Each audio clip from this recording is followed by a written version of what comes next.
m'avoir invité pour vous présenter ce thème qui est le contrôle des gènes par l'alimentation.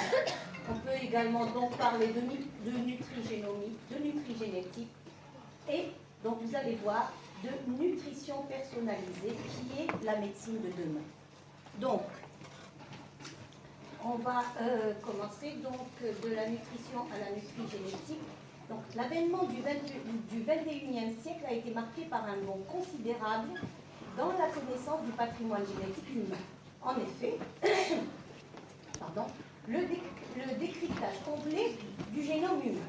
Alors, cette découverte a catalysé le développement de nouvelles technologies de pointe qui ont propulsé les recherches dans le domaine de la nutrition dans une nouvelle ère, celle de la génomie nutritionnelle. Bien sûr, on a des liens gènes-nutriments. Cette nouvelle science émergente donc, étudie le dialogue entre notre alimentation et nos gènes. Elle est communément déclinée en deux approches distinctes, dont l'objectif est d'étudier les interactions bidirectionnelles entre les gènes et les nutriments.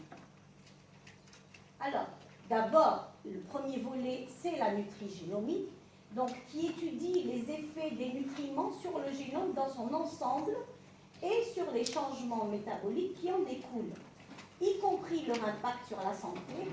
Donc concrètement, la nutrigénomie, c'est la mise en œuvre d'outils génomiques visant à définir et à caractériser des signatures alimentaires globales, reflétant l'action des nutriments sur les gènes responsables des équilibres métaboliques. Donc, ça va se traduire, par exemple, regardez, au niveau de la cellule. Donc, quelle est la relation qui existe entre ce que l'on mange et nos gènes? C'est ce que je demande à nos étudiants. Et en général, mais ils ne savent pas que ce que l'on mange a un impact direct sur nos gènes. Donc, on voit que dans l'alimentation, nous apporte des éléments. On va surtout parler des micronutriments, comme les vitamines, les acides gras, etc., qui vont entrer directement dans la cellule. Et bon, ils ne vont pas rentrer directement dans le noyau comme ça, ils vont être associés à des transporteurs, des protéines, qui se trouvent dans le cytoplasme, qui vont aller via les pores nucléaires, rentrer dans la cellule et s'associer à des récepteurs nucléaires que sont les facteurs de transcription. Non, on va peut-être faire un petit rappel sur l'expression des gènes. L'expression des gènes. Alors, un gène va s'exprimer s'il est transcrit, traduit. Et ça veut dire qu'il y a sa protéine dans le cytoplasme, la protéine qui lui correspond. S'il n'est pas transcrit, traduit, il n'est pas exprimé, il est réprimé. D'accord?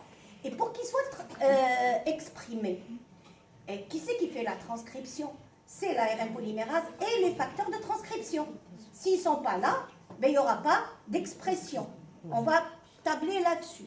Donc, maintenant, on observe que certains micronutriments vont activer des facteurs de transcription.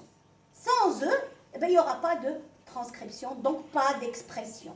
Ce qui veut dire que certaines pathologies pourront apparaître par défaut de l'absence d'une protéine quelconque importante, sans même qu'il y ait une mutation au niveau de son gène, puisque là, il n'y aura même pas de transcription.